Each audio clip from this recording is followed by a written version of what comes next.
All right, hello everybody. This is Michael Curtis Jr. I'm going to do a quick how to mix drums tutorial using Studio One version 2 from PreSonus.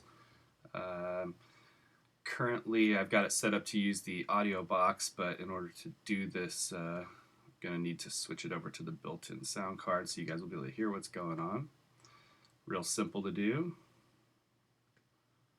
Okay, and I'm going to go ahead and load up a track. This is a track from a recent play along that I did. It was a Billy Cobham play along I got from the Mapex website. And everything's set flat right now, the same way it would be if you had just tracked it. Nothing's panned. The levels are all pretty much, going to be at this same level. I'll make sure that I even them out. And I'll play a second of this so you can hear it.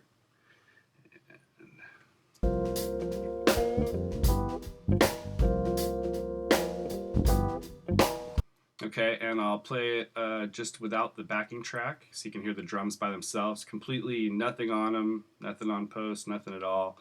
And here you go.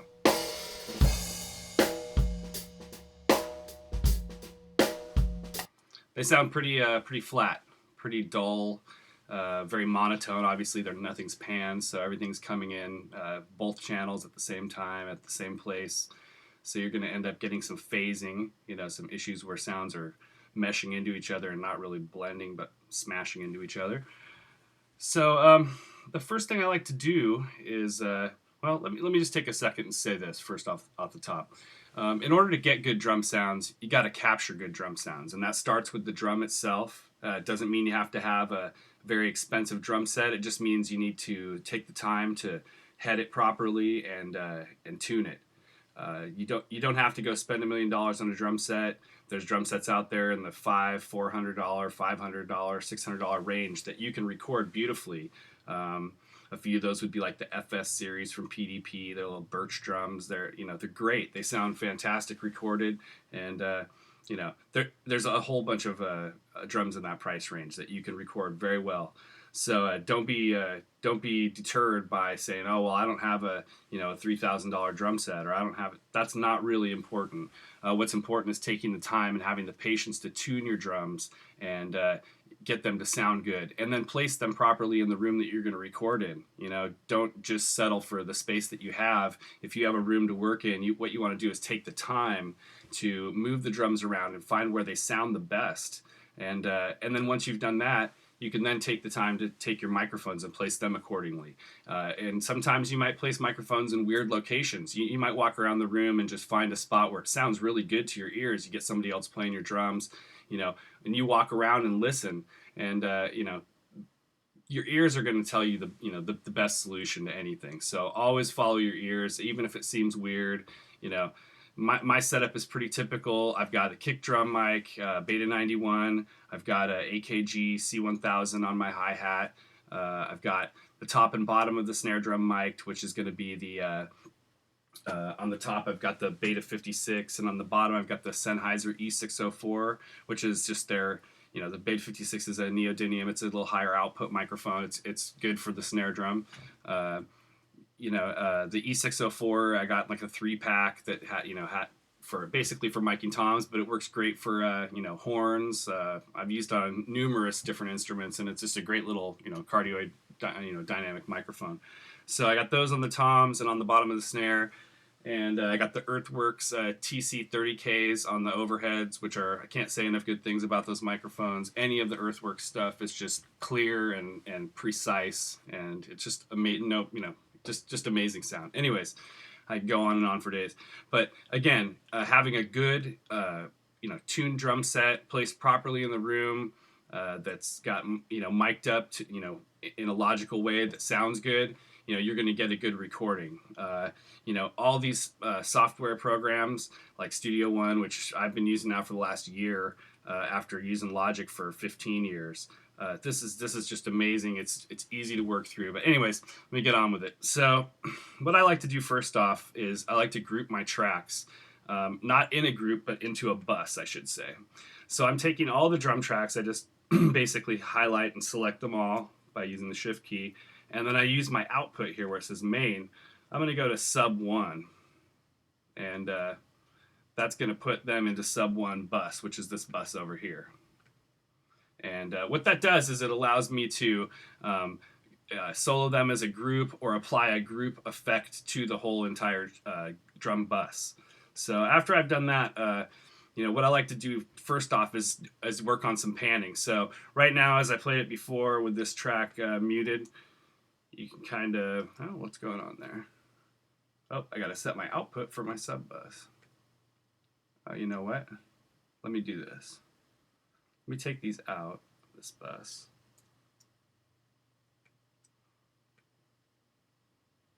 Put them to main. And then if we actually right click on the group, we could say add bus for selected tracks, which is what I normally do, but I had those buses sitting there. So anyhow, here we go. We got them grouped into a bus, and when I play the track, they should now play.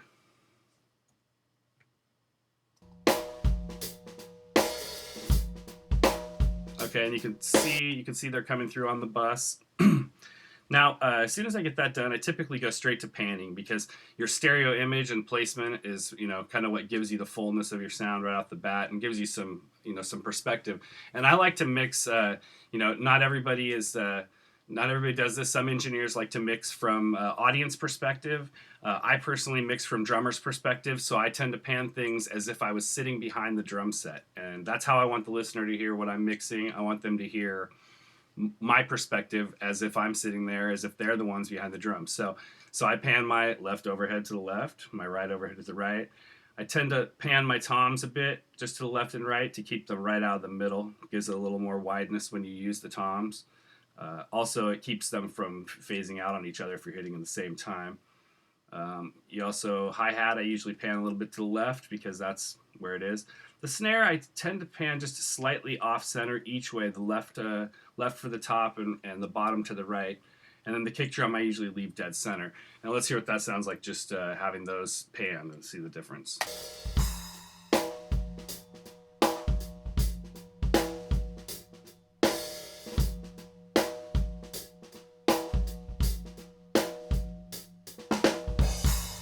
Okay, so just right off the bat, that makes a huge difference, just in the sense of now it has more of a space to it. From that point, usually the first thing I'll do is start to work on the kick drum. So I'll start to isolate out individual instruments and try and get them to sound kind of in the ballpark of what I'm looking for. So I'll start with the kick drum, and what I'm going to do is I'm going to set a loop point up here. So you can see I have a marker set here. You can drag these handles to wherever you want. Left and right, and that could be the start end point of your song, or it could be the set point for a loop, which you engage down here. So if I engage that loop and just kind of play it, I can solo out the actual track for the kick drum, and now I got the kick drum soloed out. So typically what I like to do here is I like to add a compressor, and I'm just going to use the actual native plugins that come with Studio One, because they're great. You don't need to have expensive plugins to get good drum sounds. Everything you need is really right here. And they've even got, if I open this compressor, you can see it's got massive amounts of controls, which might be really confusing to some people. PreSonus has kind of made it easy. They've made some presets in here that you can come into their little library and say, oh, well, I want a kick drum sound that's like tight. Okay, well, let's listen to it. It's looping. And I'll select this as we're playing there. Wow, it really made it tighter. Gave it a lot more punch. So that's cool, but you can hear quite a bit of that snare drum in there, and the compressor is kind of bringing that up even more than it would. So what we're gonna do is we're gonna get a gate here, and we'll put a gate. Drop a gate down. And what's cool about this is we can actually take the gate and move it up above the compressor just by dropping it up there. So what did that do? Wow, that really chopped the sound up. And you can hear it chopping the snare drum off, okay? So if I keep raising this threshold, hold on, let me stop this. So basically what a gate is think of a gate on a fence. Okay, there's a certain amount of force you have to push on that gate to get the gate to open. well, that's your audio. So if it's your kick drum, it means that your threshold is how much force you have to push open to get the gate open. Once the gate's open, it allows the signal to pass, whether it be your bass drum signal, your snare drum, your toms, whatever it is that you want to pass. And then after that signal has passed, the gate will then close and not allow signal to pass, meaning the other instruments that are bleeding over into your microphones, mainly like your kick drum, your snare drum bleeding into your kick drum, or vice versa, however however you've got it set up, it basically makes it so the most powerful signal is allowed to pass, and all of the smaller signals or the not wanted signals are kept closed behind the gate. So you basically have to worry about your threshold. Your attack when you're doing drums, you pretty much want to have it set as fast as it'll possibly go, which this is all the way down in this case, which is 0.05 milliseconds. That's really fast, right? So your release is how fast the gate swings shut.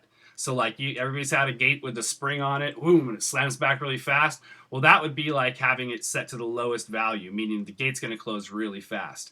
If you've got something like a tom, or well, we'll get to that, but in this case, we want it to close. We want it to close pretty fast, and then your hold point is how long the gate stays open to allow the signal to pass through it as you're playing.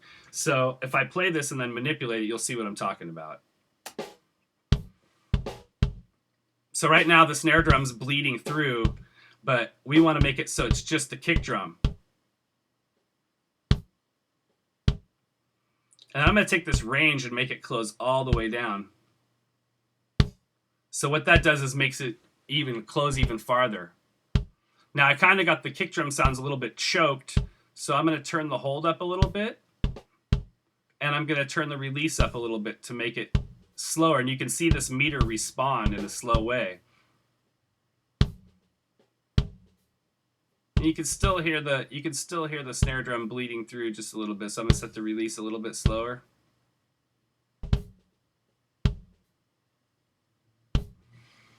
Now let's just put that with our overheads and see what that sounds like.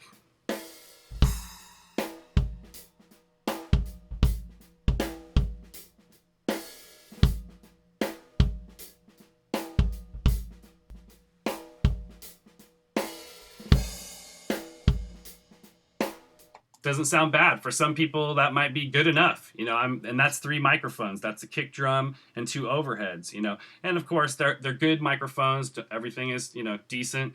So, to get those results, you would need to have similar equipment. So let's go ahead and say, I like the way that kick drum sounds. Let's mute it out, and I'll go to the overheads next. And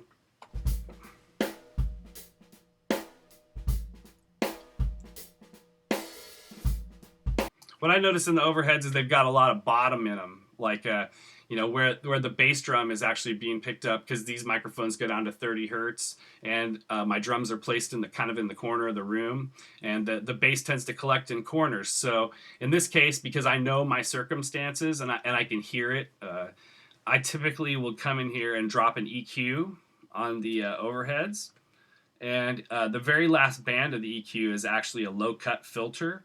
And you can adjust this. What's cool about this is if you play it in real time, you can actually see a spectrum analyzer that shows you the frequencies. If you select this, you can see that it cuts the low frequencies.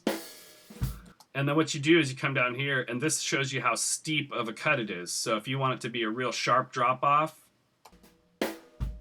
see, now I took most of that bottom end out of there, and if I solo out just that particular, actually I don't even need to do that. The cool thing is with Studio One, if I want to apply this to the other overhead the exact same way, I just take it and drag it over here and drop it. And that's beautiful. Now I got both the overheads.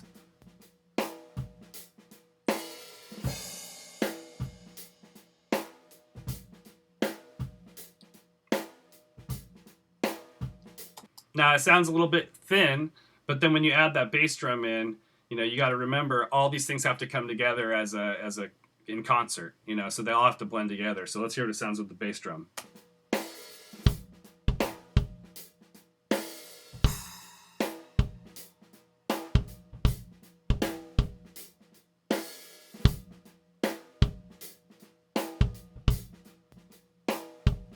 Not bad, not bad. I'm going to take it down just a little bit more on the EQ, and then I'll show you something cool. I'm going to take this filter down.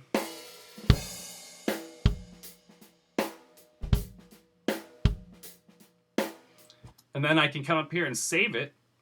I can say store preset, and I can call this MCJ over EQ. Okay, and I can, I could save a description if I'd like, but I know what it means just by the name of it, so I'm not going to bother with that. I save it, and now it's in this spot. If I go back to this other EQ, it's right here, MCJ over EQ. Now it's instantly changed on both of them. And then they got this cool little mini display down here, which is really neat. Let's see. Okay.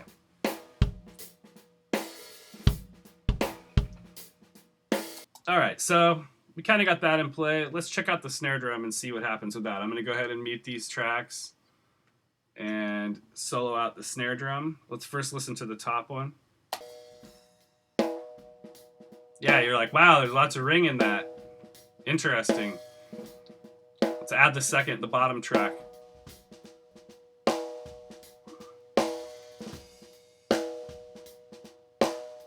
Okay, you can hear the bottom, but it kind of sounds like, here's a common thing when you record a top and bottom mic on a snare drum.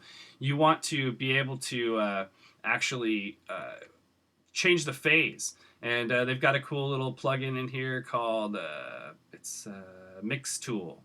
And basically it's got an invert phase button on it, which makes it really handy. If you don't have that on the front of your recording to invert it, you got it here. And I'll just switch this on and off. You can hear it sounds a little fatter, and when I turn it off, it chokes the sound.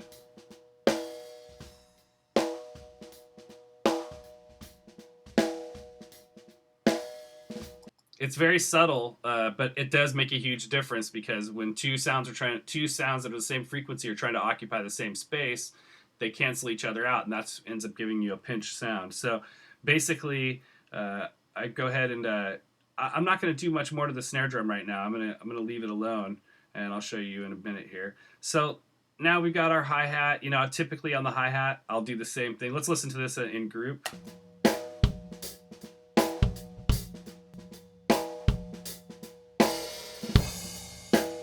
Okay, you hear that ringing? That's your toms. Okay, so let's move on to the toms. Let's solo these guys out and just play what's looped.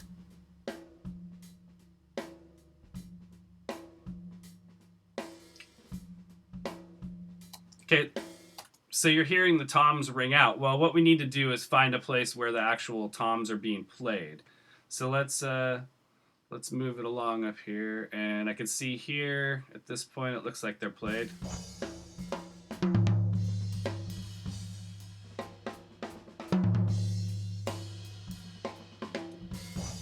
Now you might notice I tuned my toms really open. They ring a lot.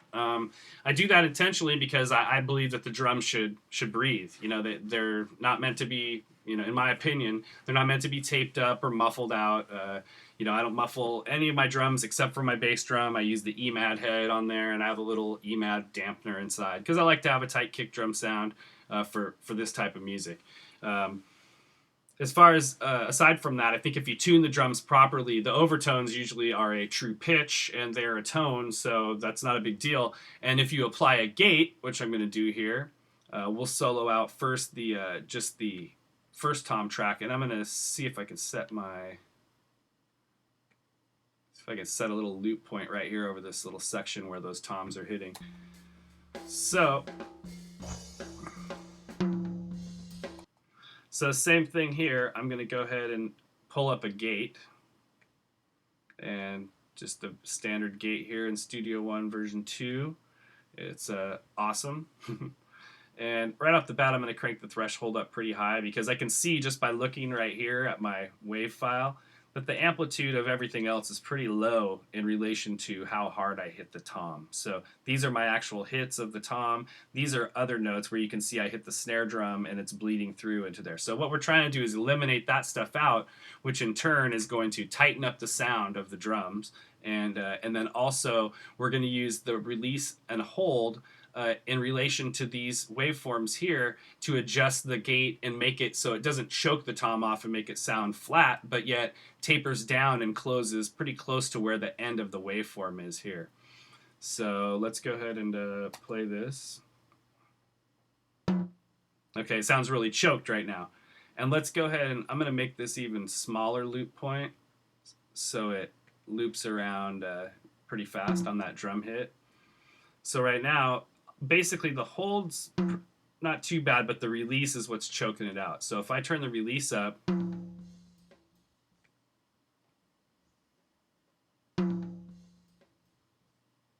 and I'm going to turn my close range way down so it closes all the way off. And I'm going to turn the release down. I'm going to turn the hold up a little bit.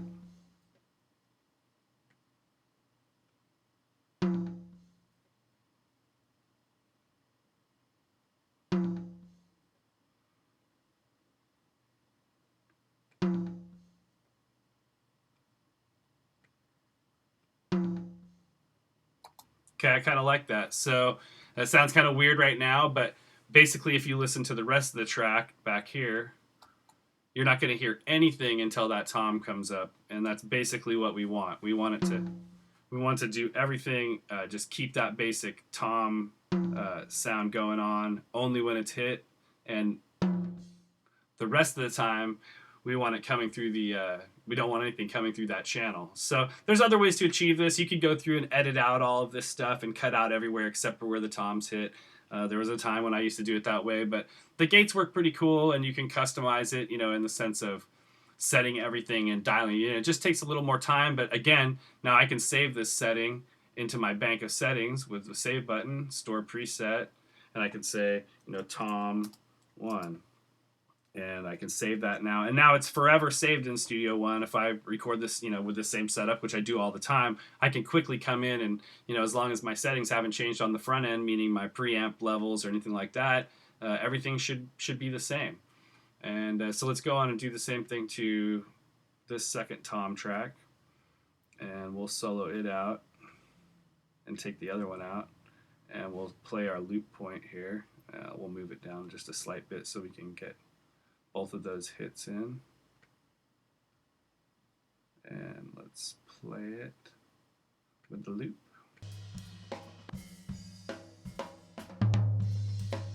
Okay, so let's start off by just dragging that gate over.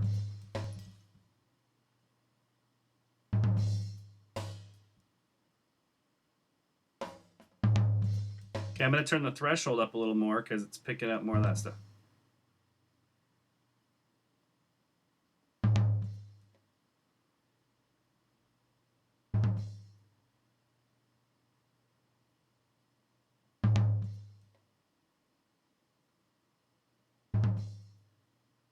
Okay, I'm really happy with that, actually. I think that sounds good. And then what I can do now is, since I've changed this, I can save it as tom 2, because I did adjust things slightly differently.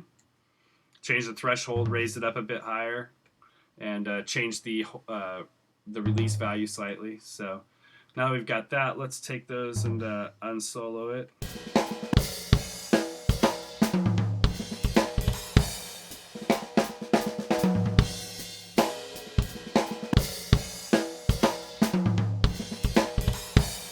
Okay, so right now I'm pretty happy with overall sound of the drums. They sound a little bit like they need to be beefed up, a little more bottom maybe or something.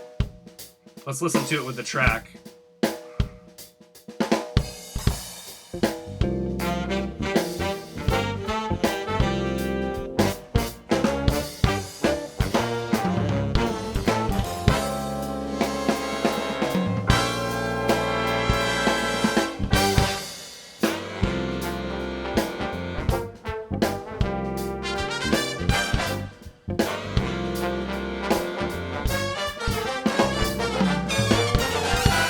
Okay, so right now I haven't adjusted any levels at all. I've just basically panned, added some compressors and gates on the kick and toms, a little bit of EQ on the overhead. So I'm not really going overkill here, and I've put a mix tool on the bottom snare drum track so that I can invert the phase. Now the next thing I'm going to do is I'm going to go to my bus, and I'm going to add on the bus a multiband dynamics, which is a multiband compressor. Now right away you'll see there's going to be a pretty drastic change in the sound. I'm going to Let's see, we'll turn this off right now. I'll put a load of preset on here. They have some mix presets like drum subgroup. I'll just pick that one off the top. And then we'll mute this out. Well, again, I'll turn it on as it's playing here.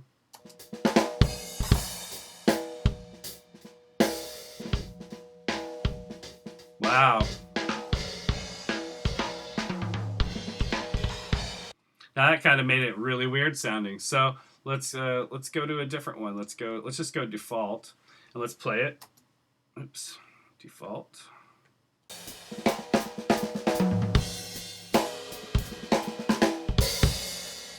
Okay, so basically what this multiband dynamics is a multiband compressor.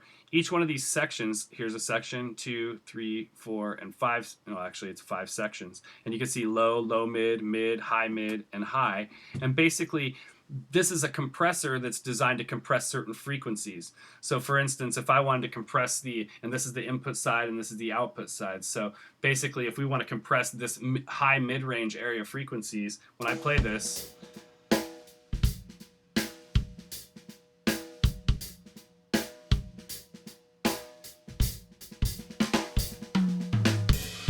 if I want to bring up more bottom, I can actually expand the bottom.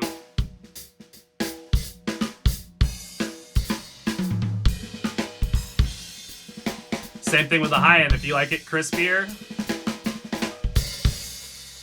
And then you can grab on the band points to actually, change the bandwidth.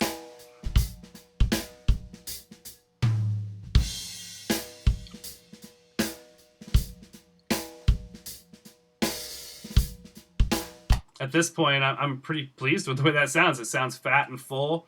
So what I'm going to go ahead and do is save that preset on the multiband and say MCJ mix. Oh, I'll say MCJ drum mix. Say OK. And then I'll just, for the heck of it, go back and we'll just listen to a couple seconds with the track and see if it blends in okay.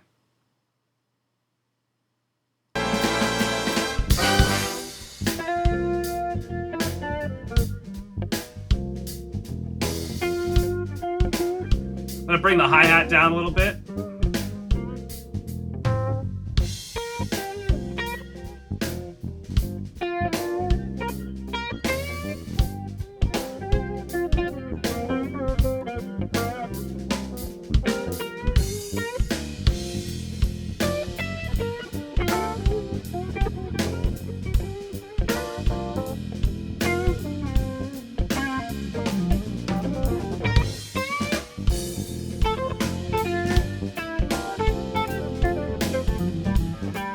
Yeah, it sounds good. I mean, I think it sounds good. Let me know what you guys think. If there's something that you want to know that I didn't go over. Let me go over one more quick thing real fast. Here's something that's kind of cool that, maybe you might want to use, maybe not. But it's something that's handy in a lot of different ways. But so what if we wanted to add effects to the drums? A lot of people would think, well, hey, let's just go to the drum bus because all the drums are going through there, and let's add a reverb or whatever. Well, let's try it a different way. Let's actually create another effects bus, right? So let's see. Let's say add effects channel, and it dropped it over here, but I'm going to go ahead and move it over here to the end so I can just have it right on the end. And let's just open up a reverb, right? Okay. So now we've got this effects channel. It's separate from our drum bus. It's separate from our drums. It's its own standalone thing that feeds back into the main outputs. So at this point, if we wanted to, like, say we just wanted to affect, typically if I use reverb on the drums, I really typically allow it to be on the overheads. And by there you can go add send, and look, it's right here, FX1. So I can send that to my FX1. If I move my window up here a little bit, it gives me a level of how much it's sending to this bus, which this bus has a room reverb on it. So I can do this, simply drag it over to the next track, and now I've got my overhead channels on that bus. And if I solo out my drum bus and I solo out this guy, which I guess it's going to do automatically.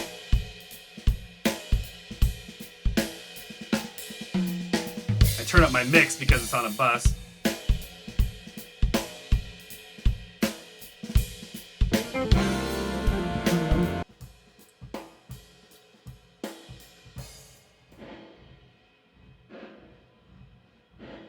Now I have this separate bus that's got just the reverb on it.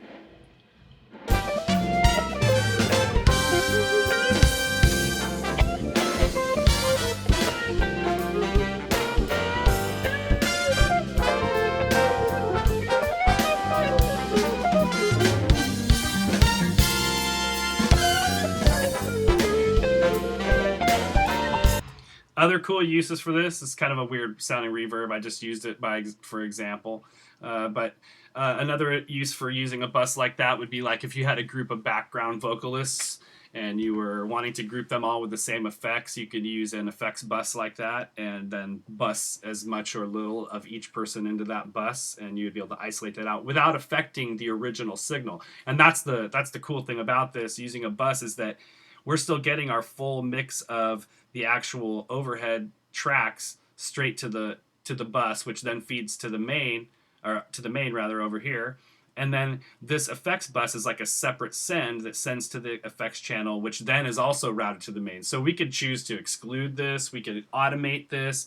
You know, maybe there's a point in the song where you want to make the drums have a delay or have something like that. You could have that fade in. You can automate basically every aspect of it. So anyways, like I said before, if there's something I didn't cover that maybe you guys want to know, let me know and I'll see what I can do. And thanks a lot for watching.